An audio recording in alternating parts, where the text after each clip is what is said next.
우리 기도하고 시작하겠습니다.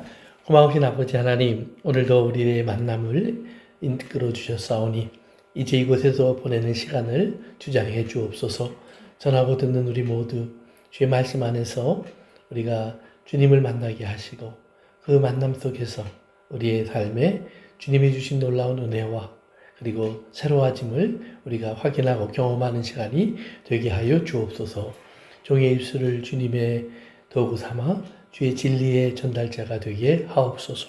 예수님의 이름으로 기도합니다. 아멘. 그래요.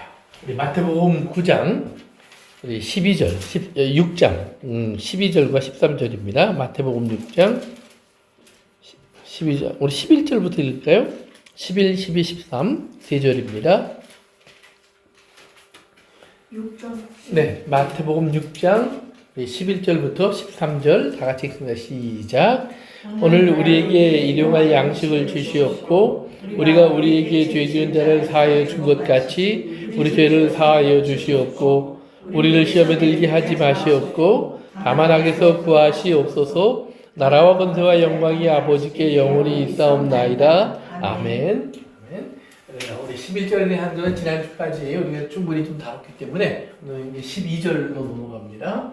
오늘 12절, 그리고 이제 다음 주에는 13절 두 가지인데요. 12절은 내용이 뭐죠? 죄와 용서에 대한 문제죠.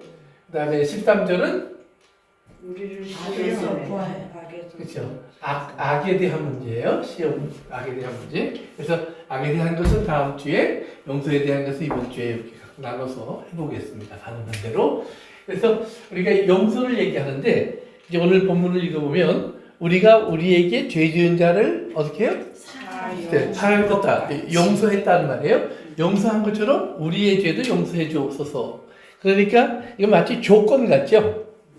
우리가 용서 안 하면 우리도 용서 못 받는다.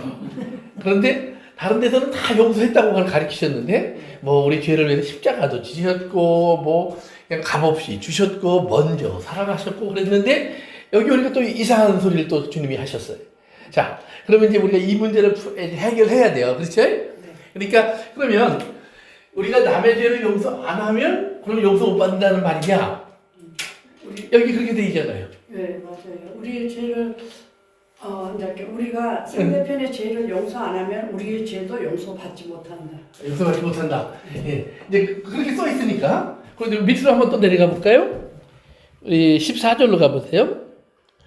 그래서 15절까지 시작. 너희가 사람의 잘못을 용서하면 너희 천국에서 지켜서 다시 용서하시리라.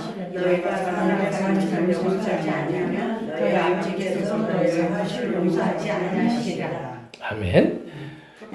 똑같은 말씀이 이제 반복되는 것 같죠?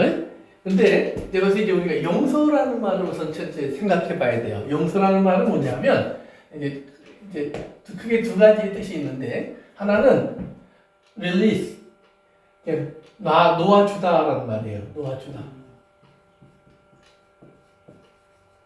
붙잡았던 것을 이렇게 놔주는 거예요.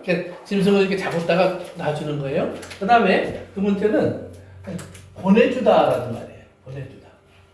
뭐 그놈이 그놈 같죠? 그놈이 그놈 같지만 조금 달라요. 이 보내주다는 말은 어디서 나오냐면 하나님이 이스라엘이 애굽의 포로로 있을 때 노예살이를 할 때 바로에게 내 백성을 보내라. 이게 이제 보내주다라는 말이에요. 근데 이 놓아주다라는 말은 내가 붙잡고 있었지만 이제는 내가 놔줘야 된다. 이제 그런 표현이 되는 거예요. 그런데 그러면 여기서 이제 놓아주다 보내줘라라는 말을 하는데 그러면 죄를 어떻게 보기 때문에 그런 표현을 썼을까라는 말이에요. 죄를 우리 요한복음 마태복음 6장에 나오는 죄라는 말은 사실은 빚이에요. 빚이 뭐예요? 남한테 갚아야 돼요. 빌린 거. 그렇죠. 갚아야 되는 거예요. 빌린 거 맞아요. 빚으로 해석을 해요.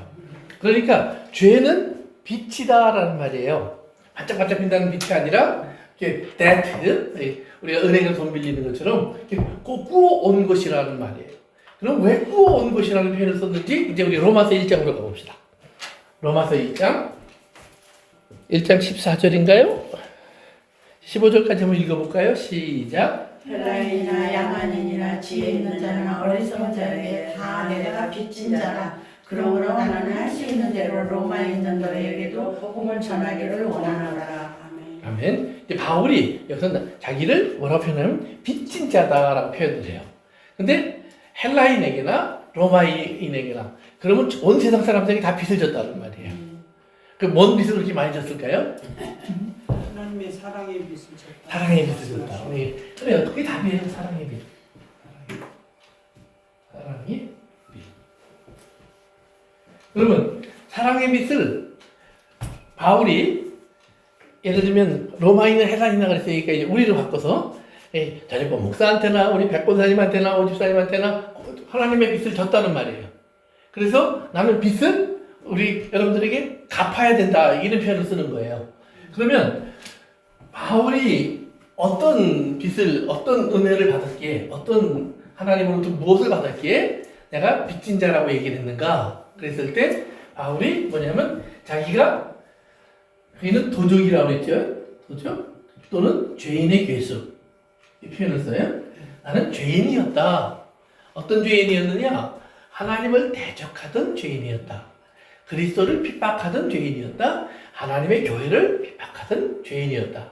그러니까 자기의 죄가 얼마나 큰지를 바울은 이제 알고 그 죄에 대한 문제를 바울은 어떻게 해결하냐면 바울이 뭘 해서 죄를 용서받았죠? 한거 없어요. 예수님을 만남으로 그렇죠. 예수님을 만나서 저절로 용서받았죠. 예수님이 딱 바울이 용서받으면서 너 나한테 뭘 갚을래? 이렇게 물어보고 용서해 준 게 아니라 사실은 이미 용서했다라는 말이에요. 그러니까 이걸 우리가 잘 기억하셔야 돼. 바울에게 예수님은 이미 내가 너를 용서했다. 그래서 바울이 용서를 경험하게 하세요. 근데 자기가 용서를 경험하고 나니까 바울은 주변의 모든 사람들이 다 자기가 빚진 사람처럼 보였어요. 왜? 그렇게 구원을 받았기 때문에 그렇게 구원을 받았기 때문에 나눠야 한다라는 나눠야 한다? 생각이 예, 그것도 맞아요. 복음을 전해야 된다. 복음을 전해야 된다. 이게 맞아요, 다. 그러니까 뭐냐면 바울은 주변에 있는 모든 사람들이 하나님의 사람으로 보이는 거예요. 하나님의 사람. 자기가 하나님한테 용서를 받았는데 보니까 다 하나님의 사람들이에요. 그들이 죄를 짓고 있든 안 짓고 있든 예수님 믿든 아직 모르든 그들이 다 하나님이 지으신 사람들이에요. 그러니까 하나님의 것, 하나님의 속한 자들. 그러면 하나님에게 내가 빚을 졌으면 하나님의 속한 자들에게 빚진 거나 마찬가지예요. 그렇죠? 그러니까 자기가 할 일은 뭐예요? 그 빚을 갚는 거예요. 그런데 그 빚을 어떻게 갚느냐? 돈으로 갚는 게 아니었고 뭐예요? 복음을 전함으로. 복음을 전함으로. 그러니까 복음으로 살고 복음으로 따르고 복음을 실천하는 것이 내가 빚을 갚는 삶이다라고 말하는 거예요. 그러니까 이제 우리가 다시 이제 빛으로 돌아가면 우리가 왜 내 이웃에 그러면 빛을 사하여 주어야 하느냐라는 이제 답이 거기서 나오는 거예요. 그 내 이웃이라는 사람들이 누구예요? 누구에게 속한 사람들이에요? 하나님께 속한 사람들이에요. 그러니까 하나님에게 속한 사람들이니까 나는 이미 하나님으로부터 죄를 탕감받으면서 그들의 모든 것들을 다 용서해야만 되는 그런 큰 빚을 이미 진 거예요. 그러니까 저 사람이 나한테 꼬갔는데 이게 아니라 내가 꼬은 게 훨씬 많은 거예요. 보세요. 나는 100만 원을 빌려줬어요. 근데 내가 100만 원 빌려주고 내가 우리 백고사님 찾아가서 1000만 원을 빌려왔어. 그러면 누가 갚아야 돼요? 나는 100만 원 갖고 저분은 1000만 원 갖고 뭐 이러는 거 아니잖아요. 그치? 사실 그러면 그럼 900만 원만 갚으면 되는 거 아니에요. 그러니까 내가 갚아야 된단 말이에요. 그런데 내가 꼬은 건 생각을 안 해. 그리고 내가 꼬준 것만 생각해. 100만 원만 갚아. 이런 생각을 한다 이 말이에요. 그러니까 우리가 뭐예요? 진짜 하나님의 이 용서를 받은 사람이라면 우리가 내 이웃을 바라보는 눈이 바뀌어야 된다는 말이에요. 그것이 복음이에요. 그러니까 복음은 우리가 이웃을 어떻게 보게 하느냐? 사랑하게 바라볼 수 있도록 나를 바꿔주는 것이 복음이에요. 그러니까 복음이 진짜 하나님, 내가 진짜 예수님을 알았는데 이웃이 여전히 원수처럼 보여서 하나님, 저 이웃에게 언제 천둥 번개가 칠까요? 예? 하나님, 저놈은 언제 망할까요? 하나님, 저놈은 언제 죽을까요? 이렇게 생각한다면 아니에요. 그러니까 하나님이 뭐라고 그러냐면 원수 갚는 것은 누구에게 있어요? 하나님에게 있다 이 말이에요. 그러니까 내가 원수 갚지 마 이 말이에요. 그러면 우리가 원수 갚는다는 말은 뭐냐면 내가 어제까지는 저 터졌어요. 우리 이제 얼마 전에 한국에서 뭐 유행했던 그 드라마 중에 보면은 그 왕따를 당했던 사람이 나중에 커갖고 복수하는 그게 복수하고 나면 속이 시원할 것 같은데 시원하지 않아요 사실은. 근데 아무튼 그런 그 드라마가 있었어요. 굉장히 유행했던 드라마인데 근데 그런 그 보면 우리는 갚기를 원해요. 당한 것 이상으로 이자까지 붙여서 내가 갚아야지. 그리고 갚아야 내가 속이 좀 풀릴 것 같은데 갖고 나서 좀 찜찜한 게 있다고 그래요. 근데 어쨌든 간에 우리가 다시 언론으로 보면 그러면 왜 하나님 우리에게 갚지 말라고 했는가 생각해야지. 사랑하셔서. 사랑하셔서? 누구를 사랑하셔서? 자녀들 자가 그 원수 갚느라고 딴 데 막 신경 쓰고 고통받고 있으니까. 물론 그것도 맞아요. 또. 예? 하나님이 우리를 여기서 우리를 사랑하신다고 그랬잖아요. 우리. 물론 이웃도 사랑하시는 거예요. 근데 나를 먼저 사랑한다는 사실을 내가 알아야 돼요.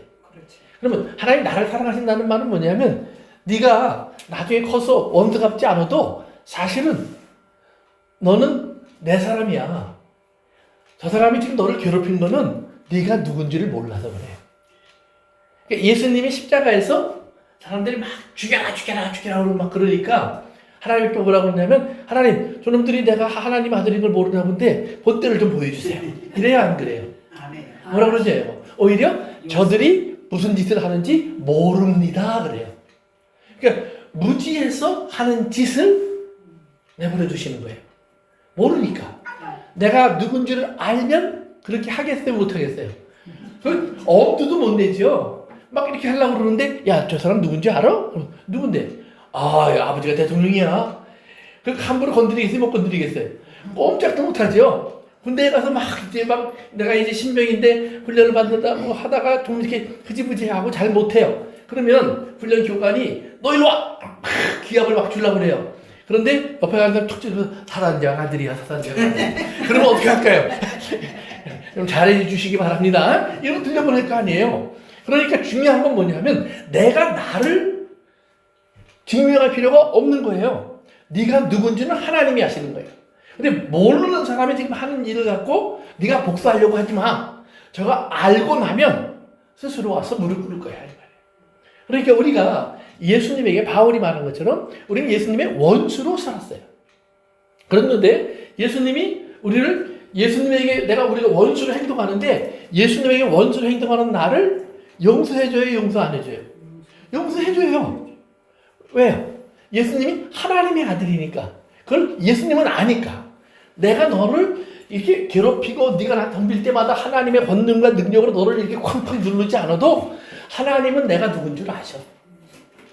그러니까 나는 그것 때문에 네가 아무리 그래봐야 난 조금도 내 위치도 내 어떤 그 자존심도 또는 내 믿음도 흔들리지 않아.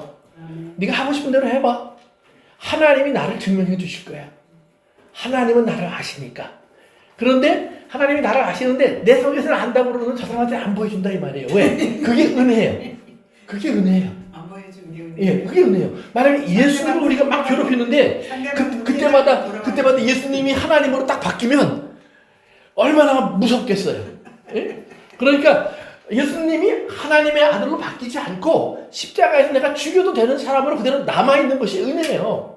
그러니까 그렇게 돌아가시니까 우리에게 뭔가 봐요? 하나님의 은혜가 오죠. 그러니까 우리가 예수님에게 죄를 졌는데 예수님이 나에게 죄를 진 우리를 용서해줘요. 똑같은 원리를 지금 바울이 또는 성경이 우리에게 가르치는 거예요. 너희가 지금 이 땅 사는데 너희가 누구냐 이 말이에요. 하나님을 우리 아버지라고 불렀잖아요. 하나님의 이름이 영광 거룩하게 되기를 기도했잖아요. 하늘에서 이루어진 하나님의 뜻이 땅에서 이루어지이다라고 기도했잖아요. 하나님의 나라가 임하기를 위해서 기도했잖아요.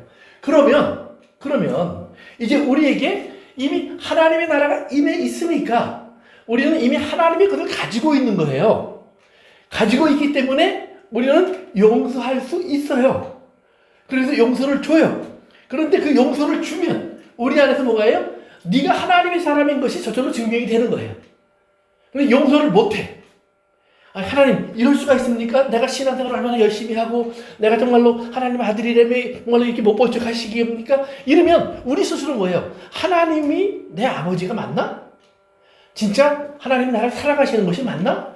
이런 의심들이 우리 안에 일어난다 이 말이에요. 그래서 우리 스스로의 믿음이 스스로 흔들리는 거예요. 하나님이 흔드시는 게 아니에요. 내 원수가 나를 흔드는 게 아니에요. 내가 그 원수로 인해서 내가 누군지를 확인하는 거예요. 그러니까 하나님은 성경에 보면 우리 시험한다는 얘기를 쓰세요. 하나님은 시험 받지도 않고 시험하지도 않아요. 맞아요. 어떤 면에서 보면 그건 어떤 면이냐면 함정을 파놓고 넘어지게 기다리는 거예요. 사람들이 예수님을 볼 때 우리가 이제 거기서 공부하면서 우리가 한 적이 있었는데 그 유대인들이 예수님에게 언제 넘어지나 그래서 질문도 던져보고 막 그 딴짓 하는지 않나 그리고 사람들 와서 무슨 얘기를 하나 가서 이렇게 살펴보고 넘어지기만 기다리고 있었다 그런 표현들이 성경에 여러 번 나온단 말이에요. 그것처럼 그렇게 하지 않는다 이 말이에요. 그러니까 선악을 알게 하는 나무 만들어 놓으시고 하나님이 이거 따먹나 먹나 이렇게 보자 그렇게 하시는 게 아니라는 말이에요. 하나님은 이거 따먹고 인간이 죄인 될 걸 아셔요. 그러나 인간이 죄인 될 걸 아실 뿐만 아니라 그러나 또한 동시에 그러나 그 과정을 통해서 저들이 내가 저들을 얼마나 사랑하는지를 알게 될 거를 또한 아세요. 왜? 십자가를 준비해 놓으셨으니까. 그러니까 십자가 미리 준비 안 해놓고 선악을 알게 하는 나무만 만들어 놓으셨으면 하나님은 이거는 가짜예요. 네가 진짜 사랑하는 게 아니에요. 아니면 하나님은 그냥 우리를 뭐 시험 도구로 사용하시는 것 뿐이에요. 그렇지만 정말 우리가 하나님이 이미 예수 그리스도 안에서 우리를 구원하시기로 한 십자가의 길을 준비하셨다는 사실을 알고 나면 그러면 선악을 알게 하는 나무를 통해서 우리가 실패할 수밖에 없었다는 사실이 그것이 하나님이 우리를 버린 것이 아니라 진짜 하나님의 사랑을 알게 하시는 과정이에요. 그러니까 선명나무와 선악을 알게 하는 나무가 있는데 어떻게 하든지 내가 선악을 알게 하는 나무는 안 먹어야지. 그런데 내가 버텨서 안 먹어요. 그러면 내가 잘한 거예요? 하나님이 잘하신 거예요? 내가 잘한 것 같아요. 내가 잘한 거 같죠? 이게 율법주의예요. 이게 바리새인이에요. 그러니까 내가 잘한 거예요. 내가 열심히 한 거예요. 내가 실수하지 않은 거예요. 그래서 하나님이 나를 복을 주셔야 되는 거예요. 이게 율법주의예요. 이게 바리새인이에요. 그런데 성경 뭐라 하냐면 그렇게 하면 절대로 생명나무를 못 먹어요. 그렇죠? 선악을 알게 하는 나무를 따먹었어요. 그러니까 선악을 알게 하는 나무를 따먹을 때 어떤 마음을 가졌냐면 탐스럽고 그냥 먹음직스럽고 이거 먹으면 똑똑해질 것 같고 그러니까 탐욕으로 먹었어요. 그런데 탐욕으로 먹자마자 하나님이 딱 진을 쳐버리세요. 생명나무는 못 먹게 하자. 왜? 먹으면 우리처럼 될까 봐. 그럼 하나님이 겁이 나갖고 하나님과 인간 사이에 생명나무를 못 먹게 했는가? 우리는 차라리 생명나무도 먹고 뭐 천국이 없어도 이 땅에서 내가 천년만년 살았으면 좋겠어. 내 힘대로, 내 능력대로 잘 살 것 같아요. 어떤 때는 잘 살 것 같고 어떤 때는 여기가 지옥이다. 예. 근데 지금 우리가 그냥 한 100년 산다는 생각하니까 그렇지. 성경 나오는데 한 1000년씩 산다고 생각해보세요. 아니 뭐 하나님 그 대화를 이렇게 안 하셔도 우리가 바벨탑도 쌓고 성도 짓고 우리가 문화도 만들고 그냥 요즘 같이 케이팝도 막 유행하는데 한국 사람으로 잘 살 것 같아요. 그러니까 그런 생각을 우리가 한다는 말이에요. 그런데 하나님 뭐를 보여주시냐면 아니야. 너희에게 나와의 단절이 죽음인 걸 알아야 돼. 그러니까 육체가 죽는 것이 이렇게 중요한 게 아니에요. 성경 그러죠. 예수님이 육체 목숨을 위하여 먹고 마시고 염려하지 마라. 너희들이 정말 두려워하고 염려해야 될 것은 너희의 영혼을 어디에? 영혼이 지옥에 던질 분을 두려워할 줄 알아야 된다. 이거. 그러면 영혼이 지옥에 던진다는 것이 그 지옥이 막 불이 타고 뜨거워서 힘들고 괴롭다. 물론 지옥이라는 환경을 성경은 그렇게 두렵게 표현을 해요. 그러나 더 두려운 것은 두려움의 근본은 뭐냐면 지옥 같은 곳에 있을지라도 하나님과 우리의 관계가 바르게 정립되어 있으면 우리는 거기서 구원받아요. 그러니까 이 땅에서 아무리 어려운 시험과 시련 속에 있어도 그것이 마치 내 스스로 하나님 나를 버리신 거 아닐까라는 결론을 내릴 수밖에 없는 마지막에 예수님처럼 그런 십자가의 철저한 고독을 맛보는 순간이 온다고 할지라도 반드시 구원을 받아요. 반드시. 그리고 그것이 하나님의 생명의 관계인 것을 우리가 누리고 생명의 풍성함을 알게 돼요. 그러니까 하나님과의 관계가 있으면 그게 돼요. 그런데 아무리 부자일지라도, 아무리 넉넉하다고 할지라도, 모든 것이 두려운 것이 아무것도 없다고 할지라도 하나님과의 관계가 끊어지면 그 안에 반드시 사망이 있어요. 그 사망은 어떤 것이냐? 그것은 지옥 불에 떨어지는 것도 사망이지만, 예를 들면 우리의 삶 속에서 끊임없이 우리는 누구와 싸워야 돼요. 가정 속에서 남편과 아내가 결혼을 했는데 맨날 싸워야 돼요. 부모와 자식이 한 가족이 됐는데 맨날 싸워야 돼요. 형제와 자매가 서로 원수가 되어서 서로 죽이려고 해요. 집 앞에 나가면 이웃들이 서로 증오하고 죽이려고 해요. 그러니까 그런 삶 자체가 지옥이에요. 그러니까 이건 사느니만 못하는 지옥이에요. 그런데 그 지옥에서 벗어날 수가 없어. 그러면 그건 영원한 지옥이에요. 그런데 하나님이 우리 안에 들어오시면 그 원수랑 같이 사는데 천국이에요. 그렇죠? 맞아요. 원수는 내 안에 가까운 데 있다고 그랬어요. 내 가족 가운데 있다고 그랬어요. 내 옆에 멀리 있는 사람은 원수가 안 된다고 제가 여러 번 말씀드렸잖아요. 멀리 있는 사람은 have nothing to do with it. 나랑 아무 관계가 없어요. 저 사람이 춤을 추든 부자가 되든 뭐 배 아플 것도 없고 괜찮아요. 그런데 내 옆에 있는 사람, 나랑 같이 있는 사람, 나랑 예를 들면 한 동네에서 자란 사람, 나랑 한 이불을 덮고 사는 사람, 뭐 나랑 맨날 얼굴 쳐다보면서 같이 그냥 이민 온 사람, 뭐 이런 사람들이 나보다 잘 되고 이렇게 되면 문제가 되는 거예요. 그리고 나를 괴롭히면 아픈 거예요. 힘든 거예요. 그 원수는 내 안에 있어요. 그런데 중요한 게 뭐냐면 하나님을 알고 나면 그 원수가 이웃이 된다니까. 원수가 이웃이 되는 거예요. 이것이 뭐예요? 나에게 원수된 사람을 용서하는 거예요. 뭐 때문에? 하나님이 주신 능력과 은혜 때문에 그것이 가능한 거예요. 그러면 우리가 그 원수를 용서하고 나에게 빚진 자를 탕감해 주는 순간 어떤 것이 나에게 돌아와요? 바로 내가 하나님의 아들이구나. 내가 하나님의 아들이구나. 내가 이런 일을 할 수 있는 것 자체가 이것이 내가 하나님의 생명 속에 있기 때문에 가능하구나 하는 것을 우리가 다시 한번 누리게 된다는 말이에요.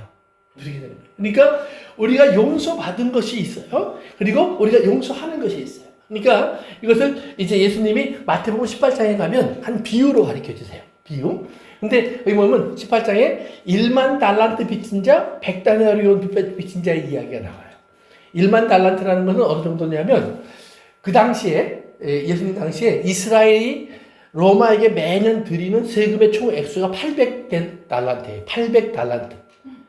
한 나라가 1년치 세금의 총 액수가 800달란트예요. 그러면 로마가 오늘처럼 신사적으로 법을 만들어서 이렇게 가져갔을까요? 아니면 자기들의 필요를 위해서 잔인하게 매겼을까요? 그렇지, 무겁게 했겠죠. 일본 사람들이 한국을 지배했을 때도 수탈에 갔다고 그러잖아요. 우리가 세금 냈다고 안 그러잖아요. 수탈에 갔다고 그러잖아요. 왜? 잔인하게 가져갔으니까. 그냥 정말 무겁게 가져갔으니까. 그러니까 그런 식이에요. 그러니까 800데나리온의 그 정도인데 1만 달란트면 800데나리온에 뭐예요? 15배 정도 되는 거예요. 그러면 1만 달란트 15배? 그건 못 내요. 못 갚아요. 개인이. 한 사람이 그건 못 하는 거예요. 그러니까 1만 달란트 빚진 자가 있는데 주인이, 왕이 불러서 야, 이제 갚을 때가 되지 않았니? 그랬더니 이 사람이 뭐라고 그러는지 아세요? 아니요. 용서도 아니야. 갚을 게 없어요도 아니에요. 시간만 주시면 내가 갚을게. 이거 보세요. 나에게 조금만 더 시간을 주시면 제가 갚을게요. 다 갚겠습니다. 하나도 남기지 않고 싹 갚겠습니다. 그건 새빨간 거짓말이에요. 자기가 한다는 말 자체가 거짓말이에요. 불가능한 거예요. 그러니까 주인이 뭐라 그래요? 내가 그를 불쌍히 여겨서 다 탕감해 줘버려요. 안 받을게. 그게 보내주는 거예요. 놓아주고 보내주는 거예요. 그래서 용서해줘요. 그런데 문 앞으로 쫙 나가다가 누굴 만났어요? 자기한테 100데나리온 빚진 사람 만났어요. 100데나리온 4달치 월급이에요. 요즘으로 하면 한 10,000불 또는 15,000불. 이 정도 되는 돈이에요. 한 15,000불 정도 빚을 졌는데 어떻게 했냐면 거기 보면 목을 잡았다 이렇게 나와요.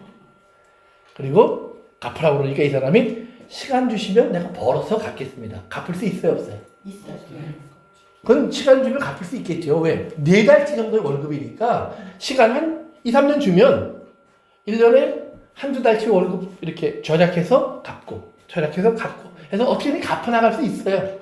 그거 좀 모자라면 조금 더 시간 주면 갚을 거예요. 그러니까 자기가 원하면 갚을 수 있어요.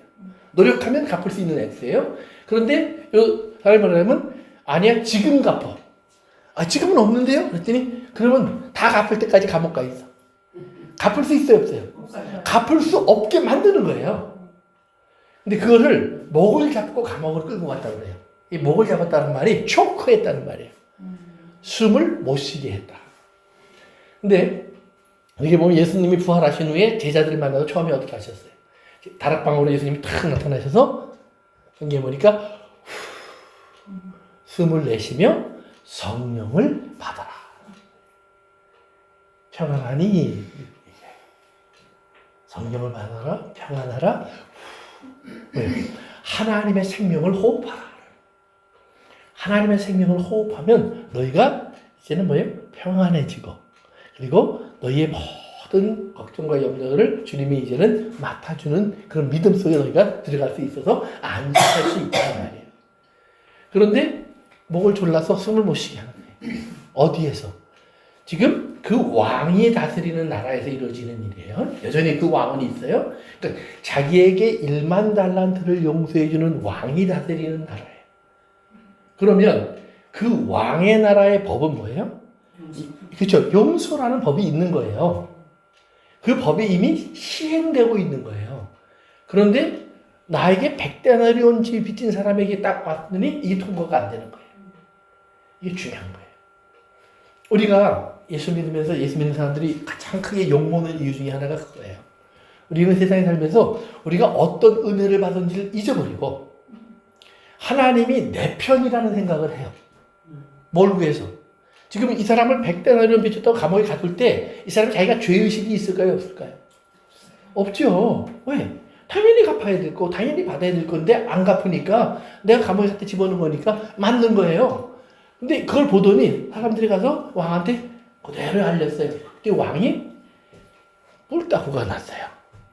그리고 데리고 들어와요. 야, 내가 1만 달란트를 용서해 줬는데 너 그거 왜 못하니? 이 사람이 아무 말도 못해요. 그러니까 그럼 너도 감옥에 들어가. 그리고 다 갚을 때까지 너도 못 나와. 그럼 누가 먼저 나올까요? 둘 다 못 나와요. 맞아요. 100달러 빚진 사람도 감옥에서 어떻게 갚아요? 1만 달러서는 말할 것도 없고.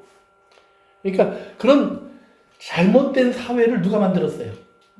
왕이 만들었어요? 아니면 1만 달러 용서받은 사람이 만들었어요? 그렇죠? 용서받았다고 생각한 사람이 만들었어요. 그런데 용서받았다고 생각한 사람은 사실은 용서받았던 게 아니에요. 왜요? 가지고 있었으니까. 자기가 왕이 그 말을 해서 나왔긴 나왔는데 어떤 은혜 속에 있었는지를 실감 못하는 거예요. 그러니까 우리 신앙생활하는 사람은 이게 굉장히 중요해요. 예수님으로 말미암아 너희 죄가 사함을 입었다라는 말을 우리가 적용해요. 그런데 그 용서받은 것의 크기와 넓이와 깊이와 그 모든 그 양을 우리가 측량할 수 없어요. 근데 성경은 바울이 뭐래요? 그것을 알기를 원하노라 그래요. 알기를. 이걸 모르니까 우리가 지금 매일같이 집에서 툭탁거리고 교회에서 툭탁거리고 이웃과 툭탁거리고 세상 살면서 툭탁거리고 우리는 끊임없이 뭔가 하나님 앞에 나와서도 왜? 우리가 지금 계속 기도를 배우지만 우리의 일상에 필요한 최소한의 미니마 또는 우리가 하루를 살아가는 데 필요한 일용한 양식 이 범주를 자꾸 벗어나는 것을 하나님이 자꾸 구해요. 그리고 자꾸 구하면서 그것을 또 이웃과 비교해요. 그리고 시기하고 질투해요. 탐내고 욕심내요. 그건 뭐예요? 선악을 알게 하는 나무를 따먹는 사람의 마음이 그대로 계속 유지되어 오는 거예요. 그 탐심을 가진 사람은 절대로 생명나무를 못 먹어요. 그 탐심 속에서는 생명나무가 보이지 않는다니까요. 탐욕의 대상만 보여요.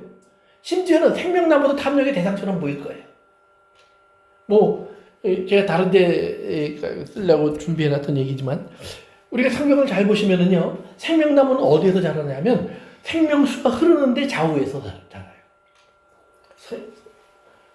에덴 동산에서 동산 중앙에서 생명수가 흐르는데 거기에 생명나무가 있어요.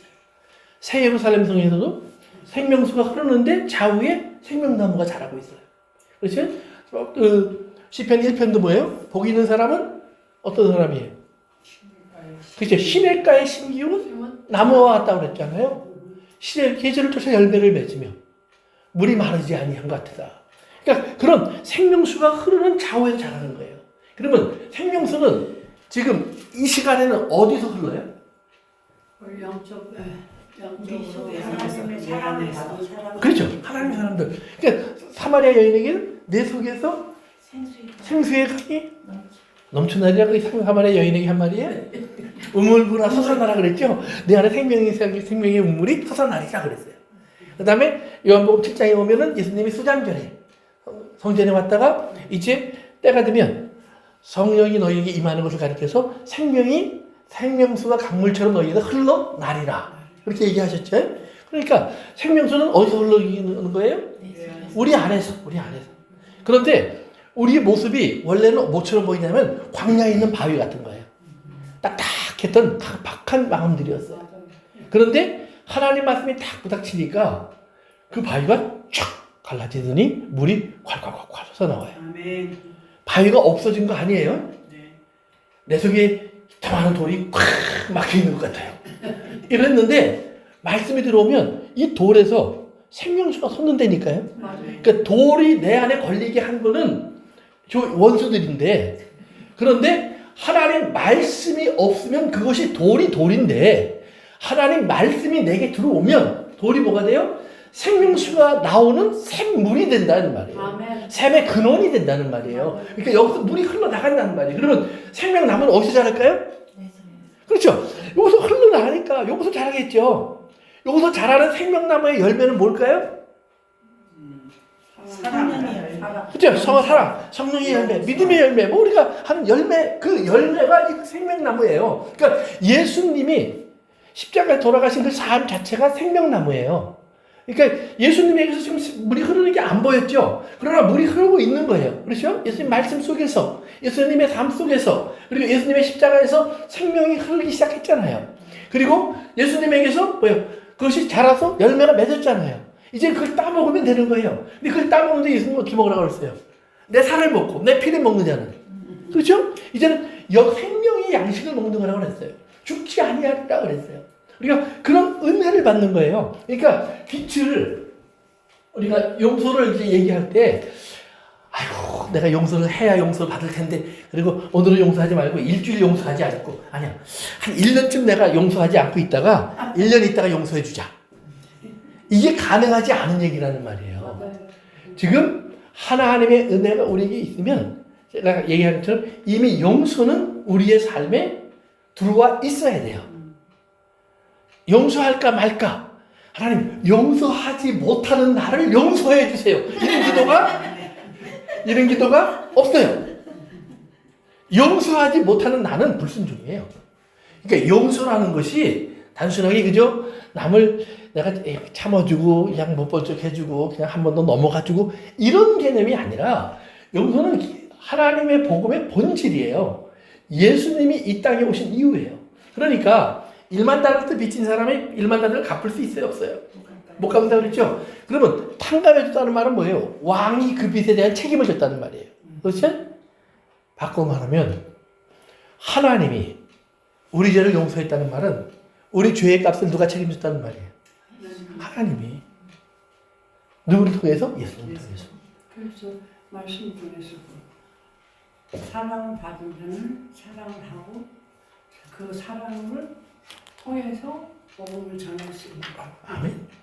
정답. 그렇기 때문에 우리가 내가 저 사람을 용서해 줘야지 아니에요.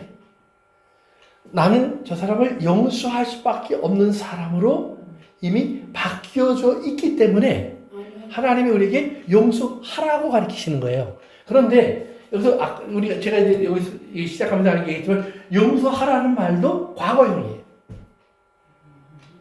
과거형이라는 말이 꼭 어제 했다는 말이 아니에요. 이미 복음 안에서 그 일은 이루어졌다라는 말이에요. 용서는 이미 인생 속에서 완성됐다. 용서가 완성됐기 때문에 내가 용서받은 것뿐 아니라 나에게 백당나루에 온 빚을 진 사람들의 죄도 다 용서되었다라는 말이에요. 그래서 그 용서의 개념이 우리 안으로 들어와야 돼요. 그래서 누가복음에 가서 보시면은 우리 누가복음 한번 가볼까요? 6장 우리 35절부터 좀 볼까요? 35절부터 보시면 오직 너희는 원수를 사랑하고 선대하며 아무것도 바라지 말고 구워주라. 그리하면 너희 상이 클 것이요 또 지극히 높으신 이 아들이 되리니 그는 은혜를 모르는 자와 악한 자에게도 인자하시느니라. 이제 그 말의 핵심은 그거예요.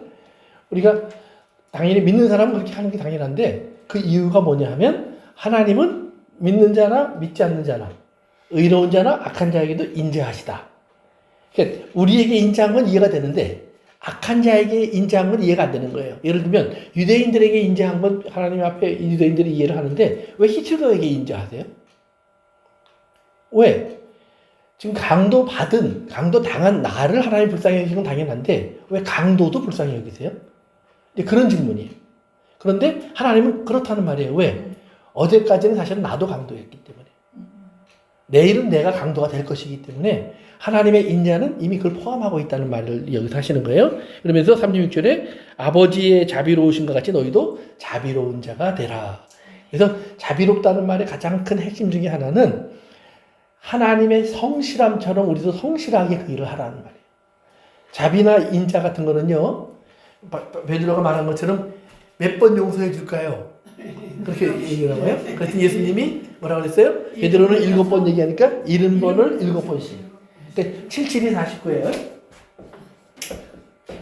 이거는 6월절 다음에 안식일에부터 시작해서 우리가 오순절까지의 시간이에요. 그러니까 예수님이 죽고 성령이 오실 때까지의 시간이에요. 성령이 오시면서 완성되는 용서가 있다는 말이에요. 각 사람에게. 그러니까 우리의 삶 속에 예수님의 십자가와 예수 그리스도로 말미암아 성령이 임재하심으로 이루어지는 새로운 세계가 있다는 말이에요. 여러분이 속해 들어가는 그러니까 그 속해 들어가는 새로운 세계 속에 들어가면 뭐예요? 완성된 용서가 있어요. 저는 용서를 그때그때 결정하는 게 아니에요. 이미 완성된 용서. 그러니까 그 자비로우심과 자비롭기 위해서는 그 용서를 깨달아야 우리가 실천해 갈 수 있는 거예요. 그러면 37절 읽습니다. 시작. 비판하지 말라. 그리하면 너희가 비판을 받지 않을 것이요 정죄하지 말라. 그리하면 너희가 정죄를 받지 않을 것이요 용서하라. 그리하면 너희가 용서를 받을 것이요. 아멘. 그래서 비판, 정죄, 용서.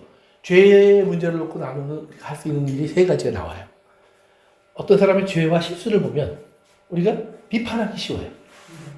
저 사람 왜 저래? 아유, 목사가 저래도 돼? 예를 들면 이런 소리 한다 이 말이에요. 그런데 여기 뭐라고 그래요? 비판하지 마라. 그러면 너희도 비판을 받지 않을 것이요. 그래요? 그 다음에 정죄하지 마라. 아, 저건 죄지. 근데 중요한 건 뭐예요? 하나님이 용서한 것을 우리가 죄라고 말하면 돼야 안 돼요? 안 되죠. 하나님이 용서하셨다고 그랬는데 우리는 죄라고 말해요. 근데 이게 중요한 건 뭐냐면 내가 남한테 죄 지어놓고 야, 너 왜 나 정죄해? 하나님이 나 용서해줬는데 이거는 맞아도 싸요. 성경은 그걸 가리키는 게 아니에요. 너희가 잘못한 게 있으면 가서 용서를 빌으려고 그랬잖아요. 그 사람이 용서를 안 해주면은요, 용서 받을 때까지 100번이고 1000번이고 빌어야 돼요. 왜? 그 사람은 용서 못할 만큼 상처를 받고 있다는 거예요.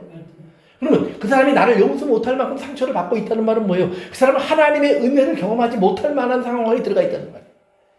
지금 하나님의 은혜의 걸림돌로 내가 존재하고 있다는 말이에요. 그러면 그 사람이 하나님의 은혜를 경험할 수 있도록 뭐예요? 내가 짓밟혀줘야죠.